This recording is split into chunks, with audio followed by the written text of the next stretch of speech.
But using the slogan, they got through the USA Patriot Act, which removes many of our liberties. Nobody made a sound when we lost habeas corpus, due process of law. And suddenly Bush managed to get rid of it.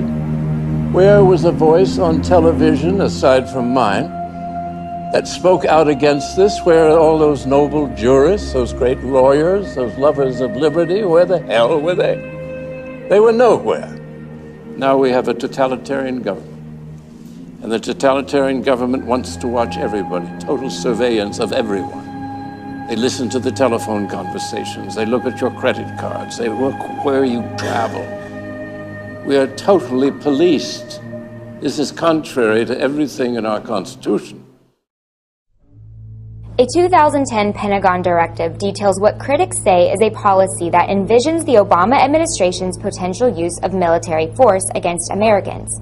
The directive has non-controversial provisions on support to civilian fire, emergency services, and domestic use of the Army Corps of Engineers.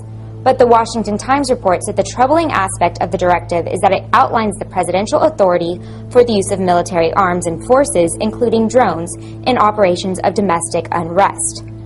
I believe it would be constitutional for the government to target and kill any U.S. citizen with a drone or with a shotgun without due process. Nor should any president deploy armed drones over U.S. soil. Okay, well, a troubling new report is now revealing that a secret memo from 2010 outlined the administration's potential use of military force against Americans in the United States of America. A defense source brought this to my attention and was fairly concerned about it, said, look, this appears to be the latest step in the administration's decision to, at some point, use force against American citizens in the future. There are a lot of people concerned about this, and then you see this memo in connection with the growing militarization of many of the non-security agencies of government. In Connecticut, tens of thousands of residents have failed to comply with a new law that requires gun owners to register all military-style rifles with the state. In response to the Sandy Hook school shooting that resulted in 26 fatalities, Connecticut passed one of the strongest gun control measures in the nation.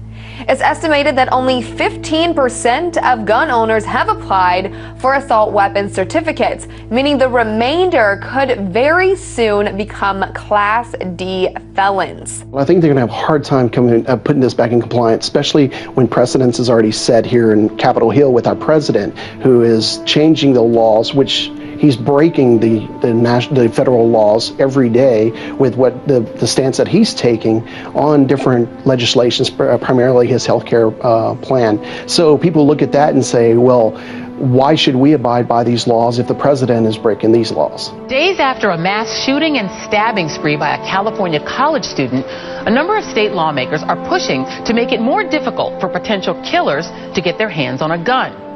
In California, state lawmakers are now considering a bill called Assembly Bill 1014. It would create a first-in-the-nation gun violence restraining order system, similar to the way domestic violence restraining orders are issued. If granted, police could then temporarily seize any firearms the person already owned and add their name to a list of people prohibited from purchasing weapons. Tanks, guns, armor, all tried and tested on the battlefield. Now some of it is here in central Indiana on our streets, being used to keep us safe. It's surplus military hardware that's found a new home. Fox 59's Russ McQuaid tonight shows us how some of our local police departments are now armed for war. Surplus U.S. military hardware is coming home from the wars, being assigned to the streets and back roads of central Indiana to keep Hoosiers safe at a time of escalating homeland violence. Once it patrolled Afghanistan. Now it's an armored SWAT vehicle with windshields that can take a direct hit from a .50 caliber weapon, a gun turret up top, and the armor to protect at least a half dozen cops inside. When I first started, we really didn't have the violence that we see today. The weaponry is totally different now than it was in the beginning of my career.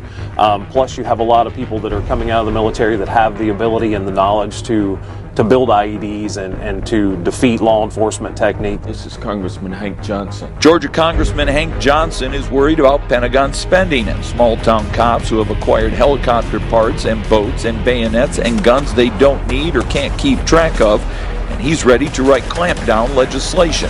We've been reporting about this all along. Police are arming themselves to fight against your average American citizen, conservatives, patriots, and definitely returning military.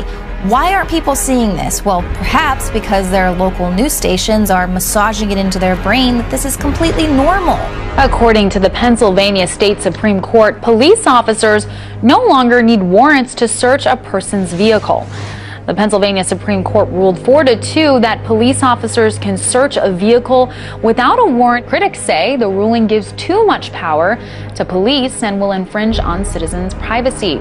Are you ready for the next big thing? It may be moving in with you. The Financial Times reports that next week, Apple will announce a new way to connect you to what techies call the Internet of Things. One of the concepts people have been talking about is Apple getting into what they call kind of the smart home or the Internet of Things. That's an area a lot of big companies like Google are very interested in, so you know Apple's got to be interested in it also. If we have this sort of home invasion, if you will, by all these devices, do you think this is something consumers want or are going to embrace? You know, it's something we thought about since the World's Fair, since the Jetsons. It's an intriguing concept. I'm not sure how much of it people actually want to integrate into their lives. You think this is the next frontier of technology, Dan? It's one of the potential next frontiers, and whether somebody, maybe a big guy like Apple, can get everything to work together, that's always the key, getting everybody on the same plan at the same time. I would be fascinated if someone doesn't want this technology, because I think it's amazing. It's life-changing. Yeah, certainly. The National Security Agency is collecting a massive trove of images that it intercepts over social media, emails, and texts, some which are so clear it can use them in its facial recognition operations. According to the New York Times, top-secret NSA documents indicate that the spy agency's global facial recognition technology has seen huge growth in the last 4 years. Millions of images are intercepted per day, only adding to the huge database of personal information the government can have on individuals, both American and foreign. Civil liberties advocates worry the program seems to be operating in a legal vacuum. Controversial new curriculum in New York schools still making waves in the education community. Last night, parents, teachers, and students came out to voice their concerns about Common Core. If attendance is any indication of how concerned parents and students are about Common Core standard, then the packed room at Carmel Town Hall said it all. If you look at the way that this has been implemented, it's a complete disaster. Common Core Standard is a new curriculum implemented in schools across the nation. The goal of Common Core is to put students on a level playing field and help prepare them for a global economy. However, many teachers and students say it creates a factory-like environment that stifles individual learning and puts pressure on educators to only teach to the test. And we're creating unneeded anxiety and really using our kids as guinea pigs in a failed experiment. We really need to put the brakes on Common Core. It was the testimony from the kids that had the biggest impact. I love to be creative and express myself, and they're not letting us do this. It's kind of just the same thing over and over again. Well, New York received $700 million from the federal government in exchange for accepting Common Core. 45 states, including New York, have implemented the curriculum in their schools.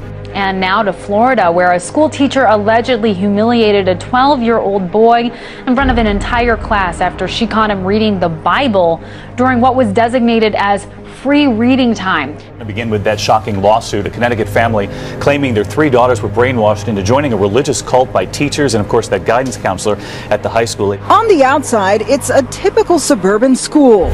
But on the inside, a new lawsuit claims 4 staff members at Avon High School in Connecticut tried to brainwash 3 sisters, and their parents had no idea, indoctrinating them, quote, into a religious cult that promotes martyrdom and celebrates death, leaving them flat and distant, reclusive, secretive, and non-communicative. Adding, they began speaking in a bizarre new language and cut off all of their communications with the family. This case strikes at the heart of the First Amendment. It's absurd. Why don't you have me arrested? Why don't we do that as a civics lesson? Nice First Amendment lesson, right? It's absurd, but everybody's playing around about what the content of this is. Nobody's talking about censoring the book. Nobody's talking about banning the book or burning the book or anything. Would you please be respectful of the other people? Like you're respectful of my daughter, right, and my children. That you had that you put this book out with the, why don't we read the notice that was put out? Why we asked Would anyone else like to speak? Because I violated 2-minute rule. Would anyone else like to be recognized? There's somebody in the back. This is ridiculous. Your name is Gail Brunt. I'm sorry. Gail Brunt. Can you state your address? Whitehurst.